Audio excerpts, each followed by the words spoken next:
kayong lahat. Ako si RD Cristobal, 29 years old, from Cabanatuan City, province of Nueva Ecija. My name is Kevin Pepito and I'm 22 years old and aspiring king of the world, hopefully to represent my city, which is this biggest city. Good afternoon, everyone. My name is Robert Paul Marcelo Tagoog, turning 30 this coming Sunday from Mexico, Pampanga. My name is Armenia Agustin Fresca from the city of Pines, the summer capital of the Philippines, Baguio. My name is Christian Monteadora, all the way from Las Piñas City.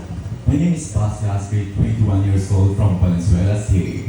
My name is Benjamin Aragon, 22 years old from Marikina City.